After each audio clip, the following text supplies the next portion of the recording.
Hi, welcome back to Reading Queen, my fellow bookworms. Happy Halloween. Harry Potter fans know what I am.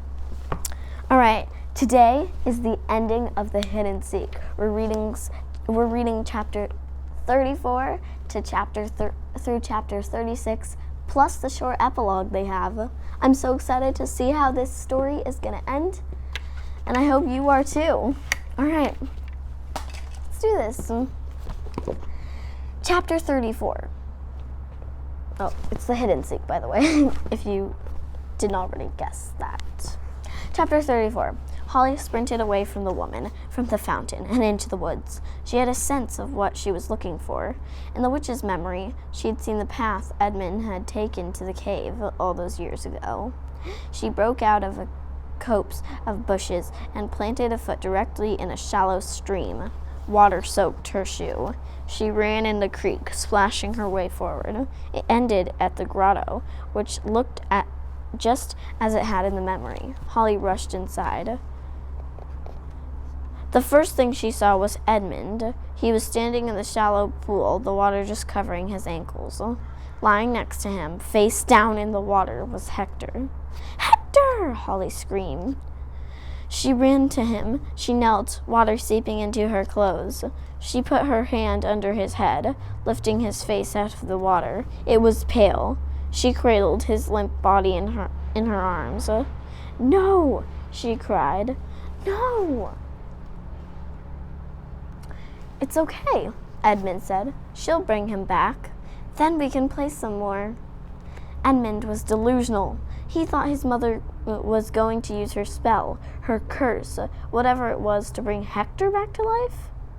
But Hector was gone. "What is wrong with you?" Holly sobbed. "She'll bring him back," Edmund said. "No, she won't." Holly held Hector to her. "She doesn't care about him. Can't you see that? The only thing she wants is you." Edmund stared blankly at her. Holly felt her chest go numb and hollow. Grief was taking over. She let it. She closed her eyes for the first time since the beginning. She stopped longing for home. What was the point of going home now, without Hector? Would her parents even remember him? Even worse, would she forget Hector too? No, this place had taken him. She wouldn't let it take her memory of him too. She wouldn't let it have that. Holly reached for memories of Hector, holding them as closely as she held his body. She remembered the easy way he laughed and made friends, his bone-headed way of charging into things without thinking. Even their fights, she held onto those too. He knew just how to hurt her, because nobody else in the world knew her so well. She squeezed him even tighter. She wouldn't let him go. She would never let go. Ah! Hector's body convulsed. Holly felt water spew onto her back. "Holly!" He coughed, his voice clenched and weak. "Holly, you're crushing me!" Holly opened her eyes. Hector was staring back at her. He looked confused. He looked alive. She couldn't believe it. He was okay. "I'm sorry," Hector blurted out. He sat up, pulling his eye. He sat up, pulling himself away from Holly's grasp, but keeping a hand on her arm. "I swore if I ever saw you again, I'd say I'm sorry. I shouldn't have said those things," and then his jaw dropped open. His eyes bulged. He looked scared. "What?" Holly asked. "What is it?" She felt a hand on her head. It spread fast. She could feel her neck stiffen, then her torso, then her arms and legs. She couldn't move her fingers or toes. She couldn't feel the clothes on her skin or her heart beating in her chest. Her nose twitched one final time, then went still. The last thing she saw was Hector reaching for her. His face was shocked and terrified. The last thing she heard was him calling her name. He was going to be so sad. She couldn't leave him in that much anguish. She had to do something, anything to ease his pain. She pulled reserves of strength from deep within, strength she didn't know she had. Her face was already hard and solid, but she fought against it. She pushed and pushed until at last, for one brief moment, her heart proved longer than stone. She moved just a little, the corners of her mouth. She hoped it was enough. She hoped he understood. He was alive. She loved him. That was all that mattered. There are countless statues scattered all throughout the Hiddenseek. Only one has a smile.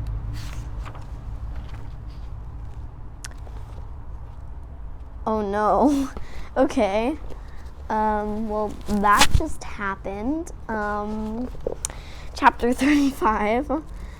Hector buried his face in his hands. Holly was a statue.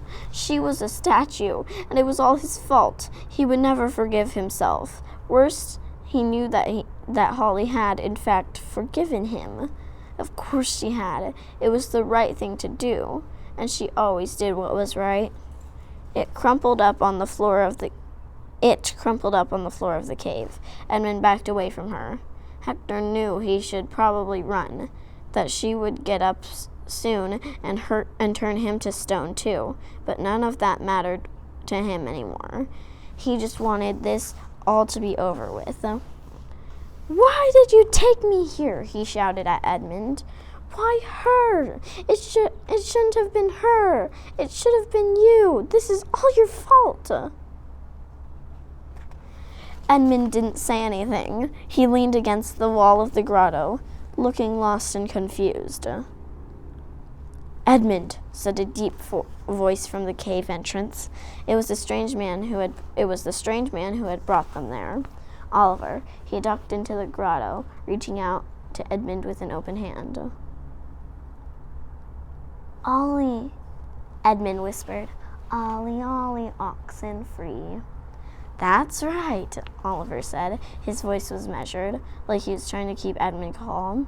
"You have to come with me now. She'll be up soon." No, Hector said. He got in front of Oliver, blocking him from Edmund. "Let her get him. He deserves it."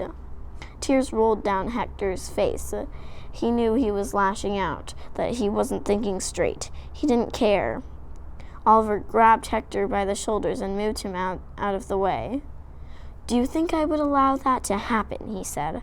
"After all these years, do you think I would lose him again?" Oliver's face began to warm with anger. "How do you think I survived this long? I am the one who protects him. I am the one who follows him. I am the one who draws her away." "I don't care," Hector said. "I want my sister back. And I want my brother." Oliver's eyes welled. His furious voice quivered, mixing with anguish. "Ollie?" Edmund came up behind his brother. He wrapped his small hand around Oliver's large one. It was still on the ground. Her red eyes were fixed on Edmund and Oliver. She wriggled forward, struggling to reach them. "I'm scared," Edmund said, "but I think I can do it."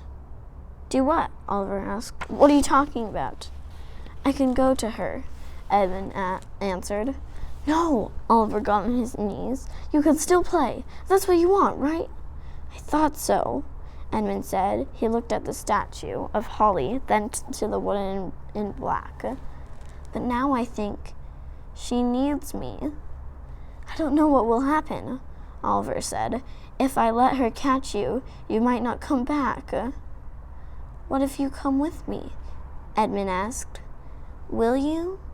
Will you come with me? Then we can play whatever you want."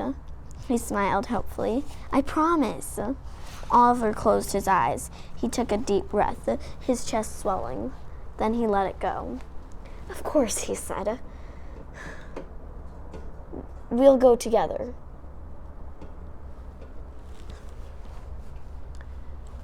Edmund and Oliver walked hand in hand toward the woman in black. She pulled herself up onto her knees. She opened her arms and took them in. Oliver turned into a statue first, his hair solidifying into intricate curls of stone.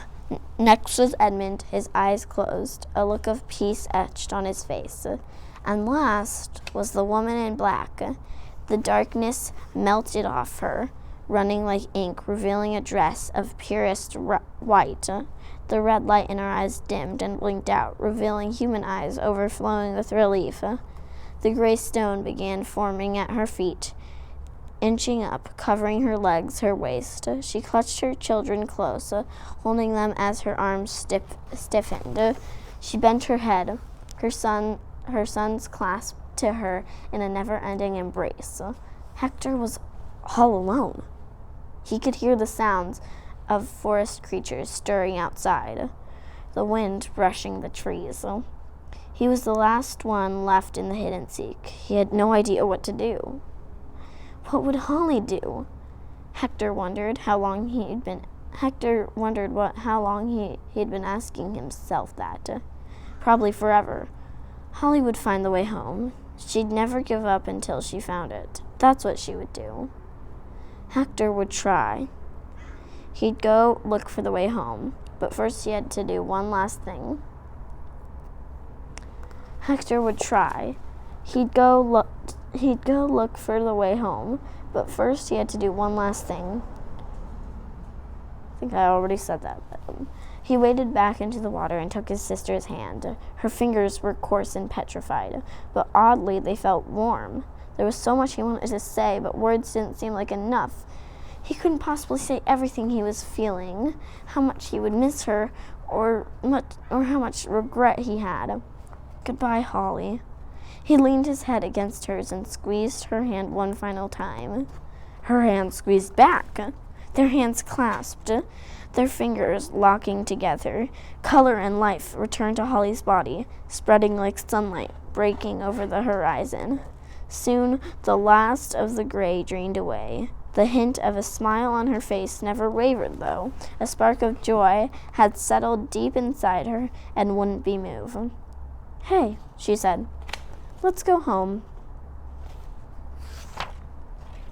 Chapter 36, super short. These are both super short, so it's almost like reading one chapter.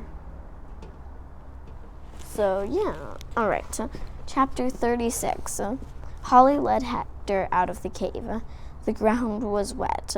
The sun was out, but there was a light drizzle. Raindrops dripped from the ends of the leaves, plunking softly on the grass. They made their way back through the woods. When they came to the edge of the trees, someone came running to them from the courtyard, her pink and blue hair shimmering in the light.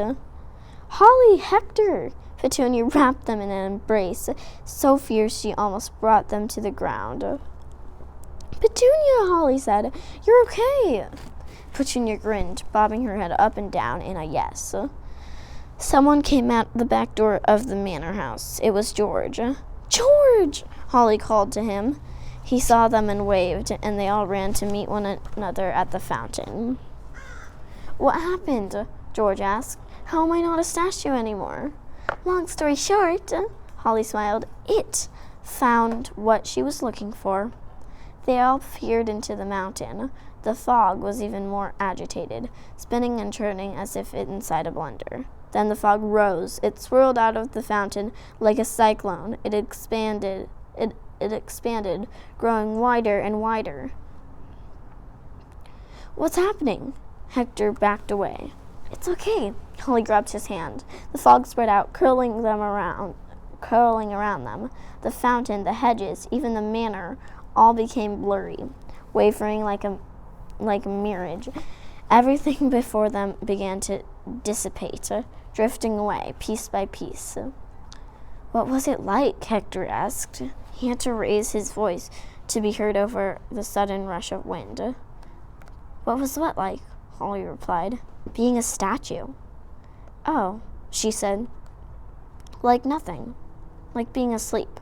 Why do you ask? He shrugged, just wondering.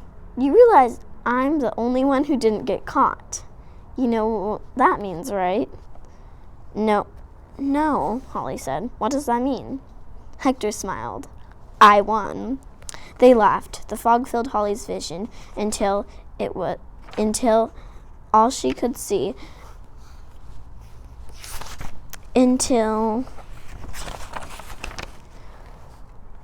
it was all she could see.